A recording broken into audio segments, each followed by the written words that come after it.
In the headlines, 2 Rivers senators, 6 state assembly lawmakers defect to APC. Passengers struggle as festive travel pushes fares up. China rejects claims of fueling terrorism in Nigeria. On the foreign scene, UN warns Sudan crisis worsening as fighting intensifies. Hello and welcome to the News Update on Trust TV. I am Idris Baturi. The political crisis within the People's Democratic Party (PDP) deepened on Tuesday as 2 senators from Rivers State formally defected to the ruling All Progressives Congress (APC). Senators Allwell Onyeso and of Rivers East and Barinda Mpigi of Rivers Southeast made the announcement on the floor of the Senate during plenary. Onyeso cited extensive consultations with the stakeholders and the irreconcilable divisions within the party, while Mpigi pointed to unresolved crises at all levels of the party, invoking constitutional provisions for the realignment. Both lawmakers thanked the PDP for providing them a platform but noted that persistent factional disputes made continued membership impossible.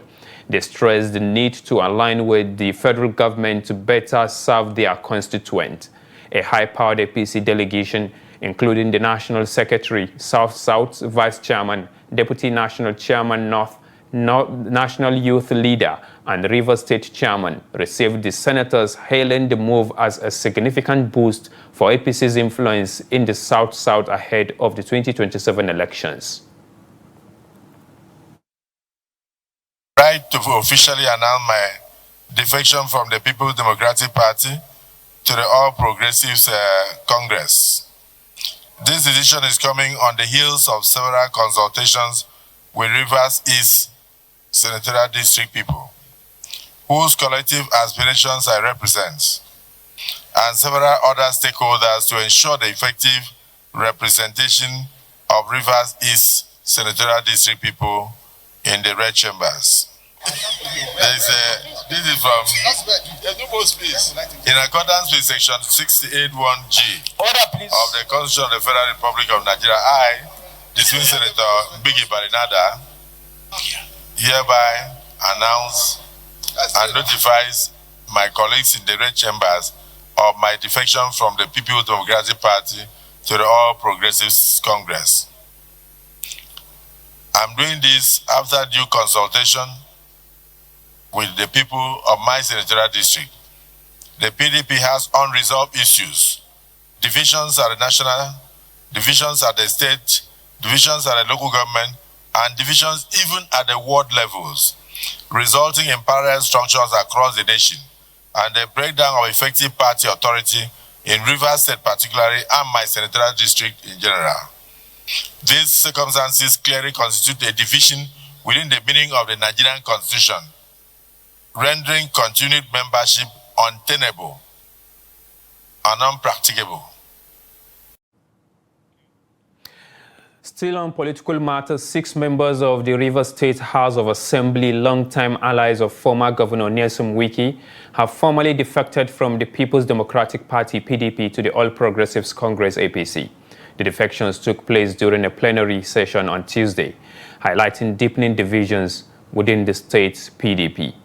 The lawmakers cited ongoing tensions between former Governor Wike and the current PDP leadership as reasons for their decision to switch allegiance.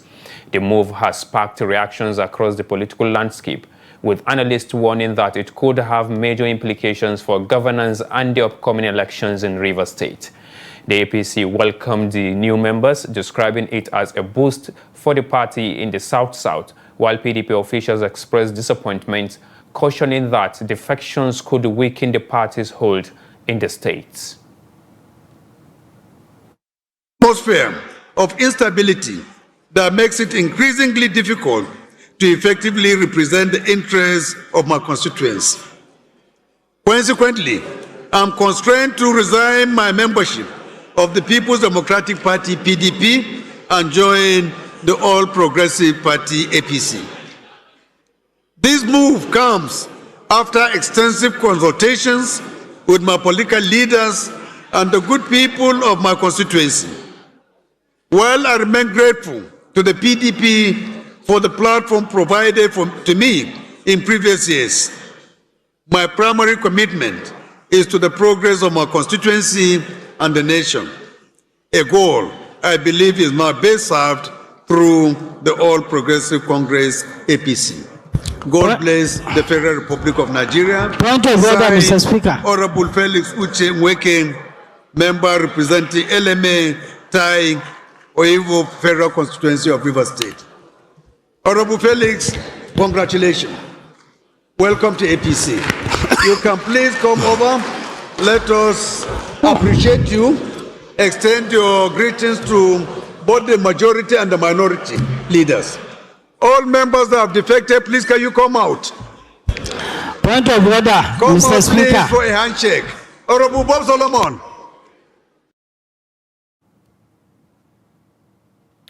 As the Yuletide season approaches, thousands of Nigerians are already traveling to their hometowns to spend Christmas with the family and friends. But this year's festive movement is coming at a higher cost, as transport fares rise sharply across major routes. Trust TV's Neil Samson report from Utako Motor Park, Abuja. Motor parks across major cities are alive with activity as the festive travel rush builds.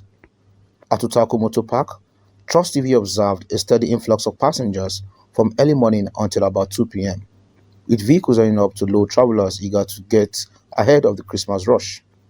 With demand surging, transport fares have also climbed, particularly on interstate routes. Commuters say prices are noticeably higher than during normal travel periods.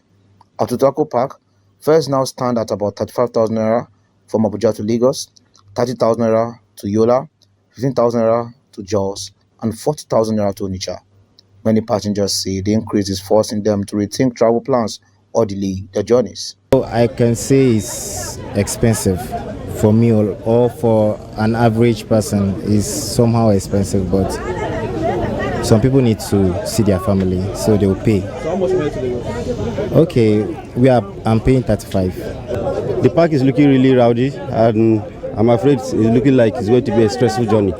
It's expensive, definitely, because I believe before now it wasn't up to this. Though I've not been committing these routes before, but I think it must be on the high side. Drivers, however, offered a different explanation. Some insist fares have not increased, arguing that current rates reflect operating costs rather than festive pricing. Speaking to Trust TV, Benga Wolabi, NURTW branch chairman for long-distance journeys at Utako Park, maintained that fares remain competitive when compared with other transport companies. But we, NURTW, we doesn't increase our price. If you go to private companies, our state chairman did not allow us, or the federal, the national chairman, National Union Road Transport Worker, Alaji MC Oluomo, and the state chairman, Alaji Dauda Kerishi, did not allow us to put any price because of how the situation of the country. Because they have been telling us all several times to enable us to put all our drivers and the passengers in order in the motor park. That's why if you can go, you see the rushing in the motor park. Why is that? We don't increase our price. The reason why is that when you go with people there, no passenger for you to come back. So you have to follow road and come back. That is why the money you collect is the one you will add fuel to come back, to come and carry. We didn't add 10 kobo for them, for the amount we are carrying before. From here to Mina, we are collecting 8,200. It's not too much, sir. We are collecting before. We were supposed to add. But we didn't add anything. With just days to Christmas, travelers are left balancing the urgency of festive travel against rising transport costs as motor parks brace for even heavier traffic in the days ahead. Noel Samson, Trust TV News. The Borno State government has distributed food palliatives to widows and members of the Christian community ahead of the Christmas celebrations. Governor Babagana Zulum, who supervised the distribution, said the initiative is intended to ease economic burdens and ensure that the less privileged can celebrate the holiday joyfully. He emphasized the importance of peace, unity, and shared prosperity among all Borno residents, regardless of religious or ethnic differences. Over 6,000 beneficiaries received packages including bags of rice, cartons of spaghetti, and cooking oil.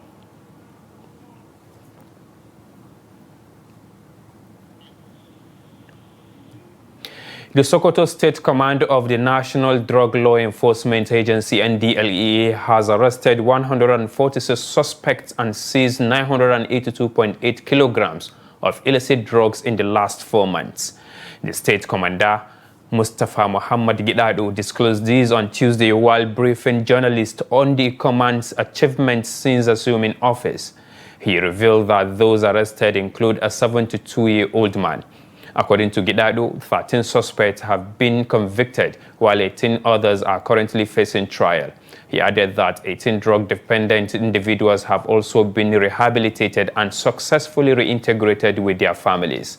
The seized items include 54 cartons of codeine-based cough syrup intercepted along the Nigeria-Niger Republic border, as well as 15 bags of cannabis sativa concealed in sacks of sawdust and transported from Edo State.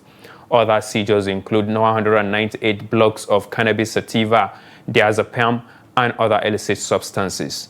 The NDLEA commander attributed the success to the support of the Sokoto State government, collaboration with other security agencies, and timely intelligence from members of the public. He reaffirmed the agency's commitment to eradicating drug abuse and trafficking in the state, stressing that sustained public cooperation remains vital.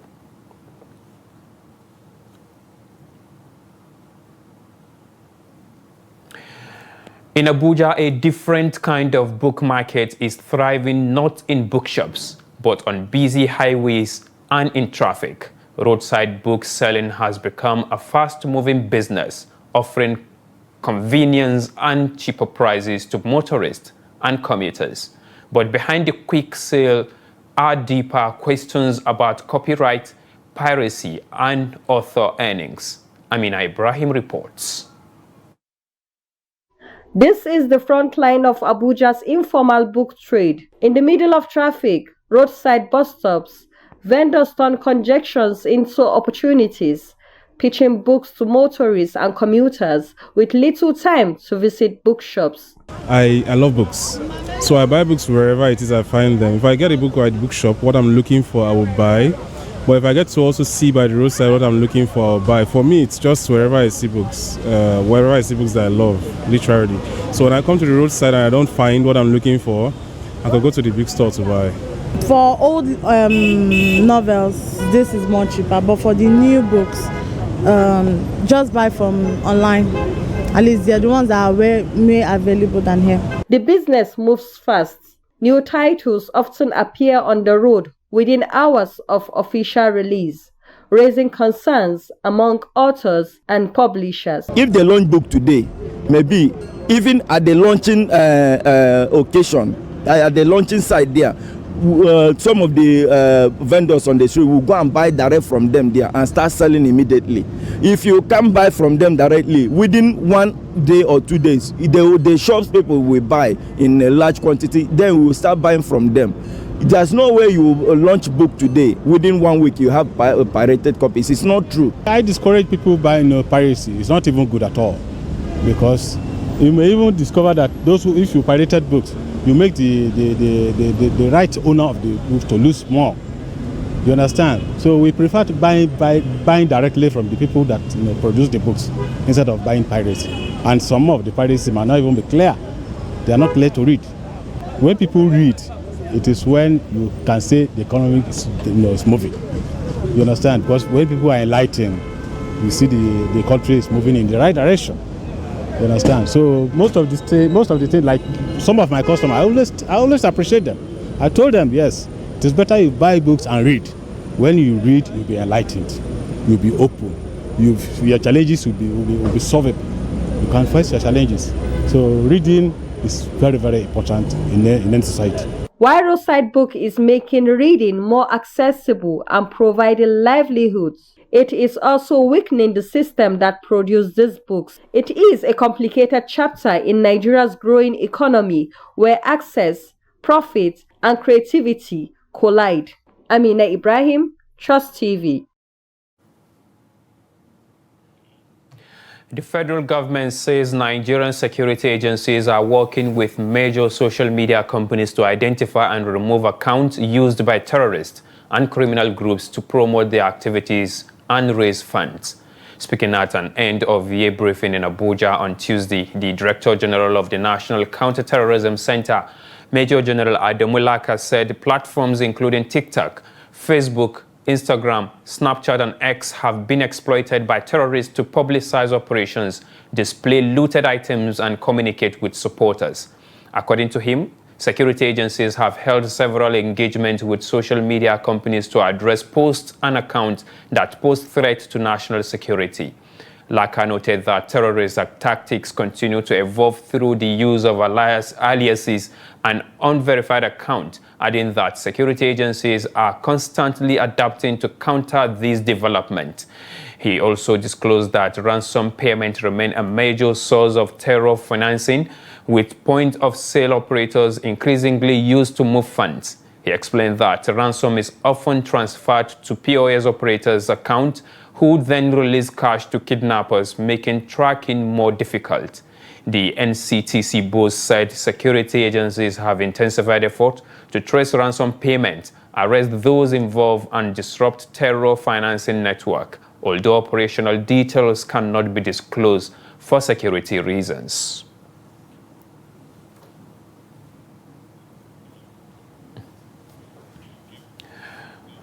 This is the news update on Trust TV. More news when we return. Welcome back. If you are just joining us, this is the news update on Trust TV. Let's take a look at our top stories again. 2 Rivers senators, 6 state assembly lawmakers defect to APC. And passengers struggle as festive travel pushes fares up. Now moving on to more stories. The China Mining Federation of Nigeria has dismissed allegations linking Chinese companies to illegal mining and terrorism financing in Nigeria's solid minerals sector. The Federation described as false and misleading a report circulating on social media that alleges Chinese infiltration of the sector. The claims accuse some Chinese nationals of engaging in illegal mining, exploiting critical mineral resources, damaging the environment, undermining Nigeria's economic development, and fueling terrorist activities.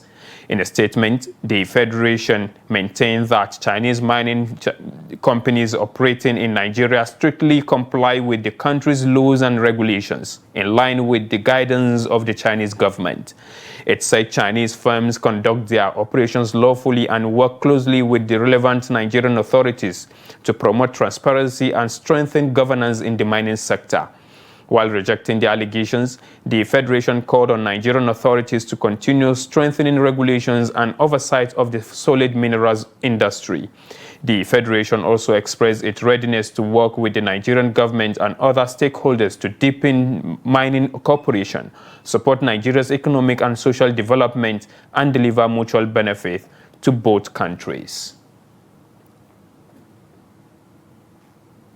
Now, aggrieved public school teachers in Kwara State, under the umbrella of the Nigerian Union of Teachers, NUT, on Tuesday passed a vote of no confidence on the state leadership of the union. The teachers staged a protest at the NUT State Secretariat in Ilorin, accusing the leadership headed by Comrade Yusuf Wahab Abiola of failing to adequately defend their welfare and interests. Reacting to an earlier statement by the union leadership warning against the protest, the teachers expressed disappointment, saying the union had abandoned its role as the voice and shield of its members. They clarified that the protest was not directed at the Kwara State government, but against what they described as the ineffective, compromised and self-serving leadership of the Kwara NUT, which they say has repeatedly failed to stand in solidarity with teachers. The protesters lamented years of neglect, noting that the teachers in the state remain overworked, underpaid, and excluded from key welfare policies. They further criticized the union leadership for allegedly issuing threats against its own members, warning them not to protest or demand improved working conditions. Recall that the NUT chairman and deputy secretary general in the state, Comrade Yusuf Wahab Agbola, and Money Mike Modesty had earlier issued a statement distancing the union from the protests. A petrol tanker exploded on Monday evening at Hamzat Ahmed Petroleum Station in Das, the headquarters of Das local government area of Bauchi State, destroying property worth millions of naira. The incident occurred at about 5:30 p.m. while the tanker was parked at the station waiting to discharge its petrol. An eyewitness said the fire started from the tanker before spreading across the filling station. Although no lives were lost, fears emerged that some people may have sustained injuries.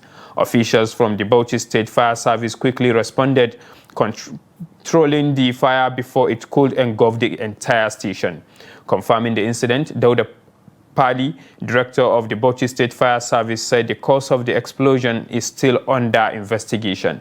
Pali added that the inferno destroyed 2 motorcycles, a tricycle, the station canopy, and fuel pump nozzles, causing millions of naira in damages.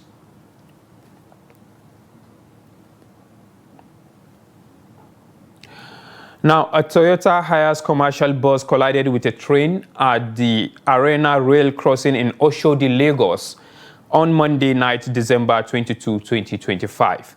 The Lagos State Emergency Management Agency, LASEMA, confirmed that no fatalities were recorded and no serious injuries were reported, although the bus was badly damaged after being dragged along the rail tracks.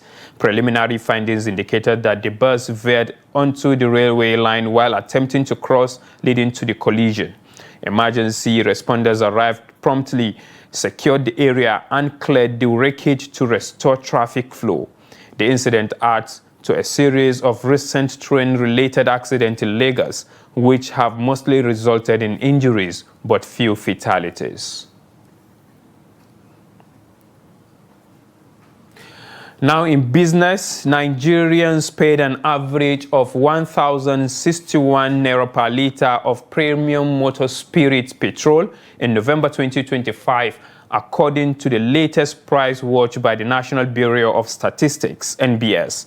This represents a 12.59% drop compared to 1,214.17 naira recorded in November 2024, while showing a slight 0.86% increase from October 2025, 1,052.31 naira, highlighting month-to-month fluctuations in the market.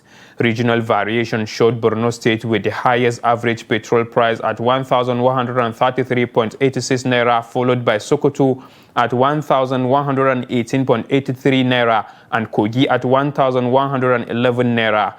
Conversely, Oyo State had the lowest at 997.39 naira, with Nasarawa and Lagos posting 1,015.12 naira and 1,021.14 naira respectively.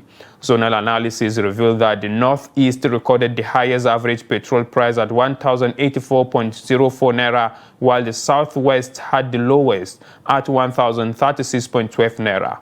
The Nigerian Midstream and Downstream Petroleum Regulatory Authority, NMDPRA, said petrol supply rose significantly in November, increasing to 71.5 million liters per day from 46 million liters per day in October.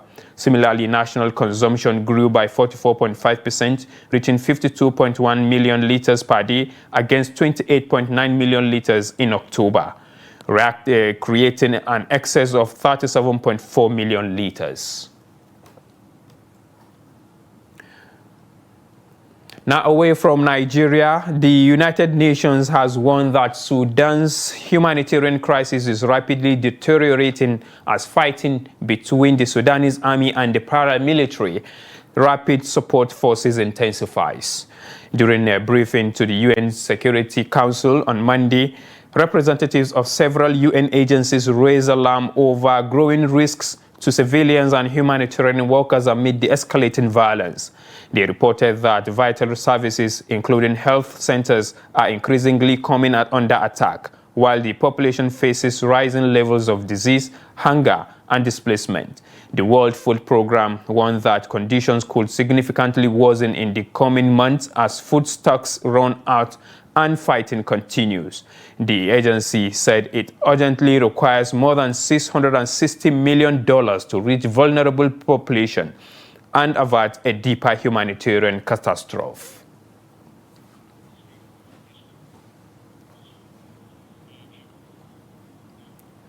And with that, we've come to the end of the news update on Trust TV. Do not forget to follow us across all our media platforms and also watch us live on YouTube for more news programs and documentaries. My name is Idris Daya Bature, thanking you for being with us. Good evening.